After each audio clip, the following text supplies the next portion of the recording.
日本ニュースタイムへようこそ。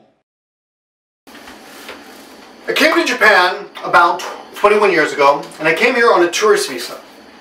And I looked for a job. I went to the International Center, I got a piece of paper, and I started knocking on doors, calling schools, and I got a job. I got a school too. I got an interview, they liked me, I showed them my diploma, and they said, okay, we're going to hire you and we're going to sponsor your visa. So how do you do that? Well, to get your visa changed from tourist status to working status, to get a working visa, you actually have to leave the country one time. It's kind of silly. Actually, it is silly. It's ridiculous. There's no reason for it. So you have to leave the country and go to a Japanese embassy, file your paperwork over there, have them stamp your visa, and then you go to Japan on a working visa. Now, what you could do is go back to America, whatever country you're from, Canada, England, whatever. But most people who do what I did, which is very common, or was very common in those days, is they go to Korea because it's just a few hours away. You go to Korea, spend the weekend there, go on a Friday morning, go to the embassy, the Japanese embassy in Seoul, turn in your application, then have a nice weekend, having fun, and I did. Met a lot of fun people. Stay in a cheap, hotel, youth hostel kind of thing. Meet a lot of young people who are traveling. Monday, go back to the embassy, pick up your paperwork, your stamped visa, go to the airport, go back to Japan, and you're on a working visa. Now, like I said, it's technically illegal to do that, but everyone kind of, closes one eye and lets all the English teachers do this, or whoever else is doing this. And that's it, right? Now, when I went back to Japan, I started work, and I think it was like, I don't know, September or October. And then my friend got married in India, and I was the best man, so of course I had to go. So I jumped on the plane in February, went to India, had a great time, oh, I wish I had a camera in those days, the videos I could have taken of transsexuals and elephants, it was amazing. And the cheap taxis, $5 for like 3 hours. But no video cameras in those days, or nothing that I could put on YouTube these days. But anyway, I came back to Japan and they were like, oh yeah. Before I left, they're like, where's your re-entry visa? And I'm like, what are you talking about? He goes, you can't leave the country. You can't come back again on a working visa if you don't have a re-entry stamp. That's a re-entry stamp. And I said, I don't know what you're talking about, and the plane's leaving, so fine, I can't come back on a working visa. He goes, they might not let you back in on a tourist visa. And I said, okay, but I got, the plane. So, boss, the plane. So, if you're really young, you won't understand that. But anyway, so I came back, a week later, whatever it was, and they reluctantly let me into the country. They looked at me funny. I pretended I was just a tourist. I pretended I was going back to America soon. And they let me in. I went to my boss, and I'm like, why didn't you tell me I needed a re-entry stamp? He goes, I thought you knew. Like, how am I supposed to know that? I don't know anything. I'm a stupid Gaijin. So, anyway, long story short, the next month I'm back in Korea, doing the paperwork again. I come back to Japan, they let me in. Again, they look at my visa funny, like, huh? What? Well, you were just, huh? What are you doing so much? But anyway, that was the end of my problems. And by the way, the re-entry stamp in those days was kind of a scam. They charge you, I think now they force you to pay for multiple re-entry stamps. You can go as many times as you want. But in those days, they sold them individually. If you want to leave the country once, you need one. It was ridiculous. But anyway, came back to Japan, and long story short, I learned my lesson that you have to have your re-entry stamps and your paperwork in order, or you could risk not coming back, not getting in. Now I knew a lot of people. Actually, I knew this guy Tom. I don't know why he did it, but he would come here, work illegally for 2.5 months. Leave, go to Korea, come back. Leave, go to Korea, come back. He did this like 5 or 6 times, and apparently a lot of other people did it. So you could come over to Japan, work doing whatever you're doing. I guess most of the time it was kind of shady work, where you're in a host bar or hostess bar, and go to Korea, get a re-entry, go on vacation for a little while, come back, no problem.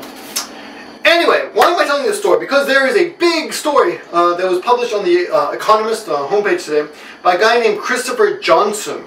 Okay? And he's got a story called Gulag for Gaijin. Gulag! Now, the first thing that bothers me about the story is the title Gulag, because Gulag is a Russian term. It's a work camp where they work prisoners, excuse me, not you, but work prison, unless you're a criminal. Are you a criminal? Hey. They work prisoners to death.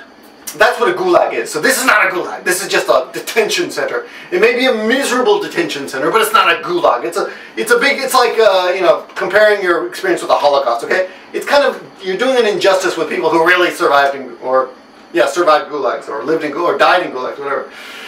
Anyway, this Canadian guy is a journalist slash photographer. He went over to Korea to cover the Kim Jong-il dying thing. I don't know if you guys heard about that. He died.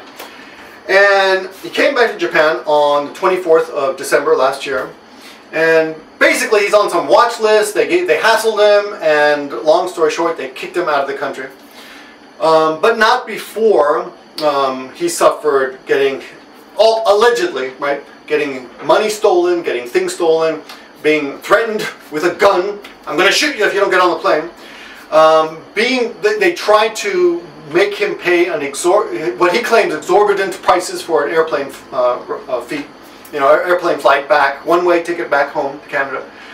And they didn't fact check this at all, which Hikosaemon points out.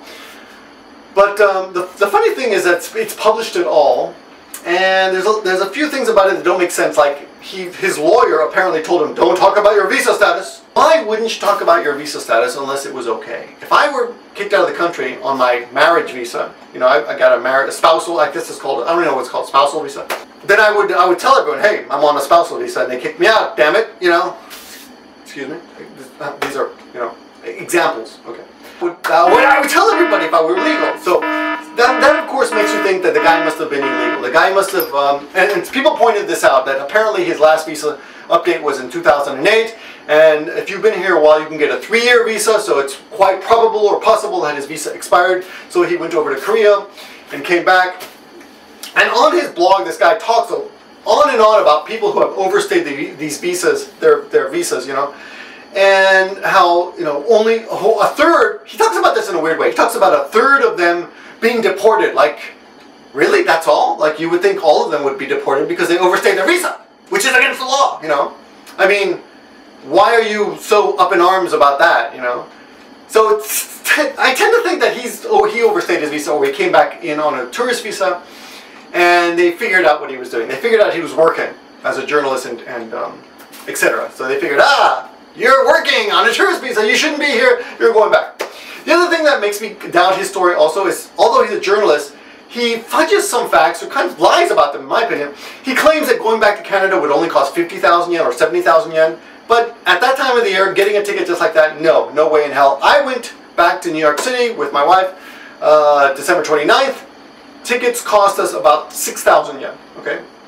Yes. No, I'm sorry. Not 6,000. $6,000. Yes, $5,900, which is, what is that?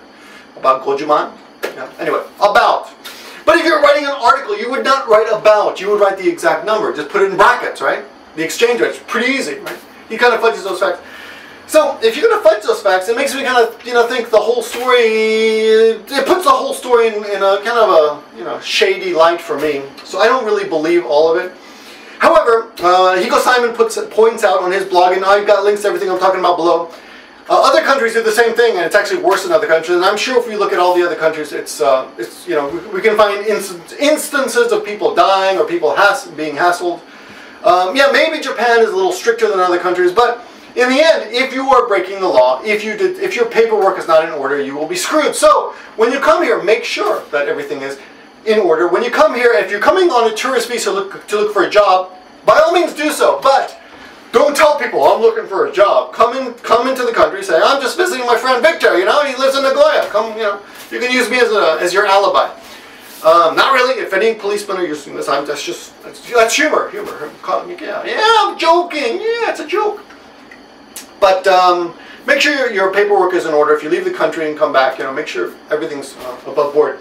There's a couple other stories. I'm sure tons of stories you'll hear about people who've been screwed over. But in general, the majority of people have no problem, and a lot of people get away with stuff that these people got nabbed for. So, you know, you could say it's unfair because other people got away from it. But at the same time, you could say, well, actually, you just got unlucky. So, I mean, what happened to him is terrible. He's kicked out of the country. He's probably never going to be able to come back again. And if that happened to me, you know, I'd feel miserable losing. Well, I guess I hope my wife would come live with me. But the dog, you know, you can't fly a French bulldog over in an airplane. The snouts are too short, and they would probably die. But anyway, that is the story that is everyone's talking about right now in the Gaijin community. It's very interesting. Check the links below. Read up on it. Tell me what you think. If you believe the guy, if you don't. And if you think I'm a Japan apologist, no. What is going on is bad. There is something really screwed up with the immigration system, the customs system. For one reason alone, the Japanese government has apparently, I think this part is true, they have hired security guards. They've hired like private companies to take care of that. And if you ask me, that's wrong. You should not have private companies dealing with foreigners in that manner at all. And in fact, they shouldn't be involved at all. They should have policemen doing it. They should just pay policemen to do that job. Anyway, thanks for watching, everyone. I'll talk to you soon. Did that hurt?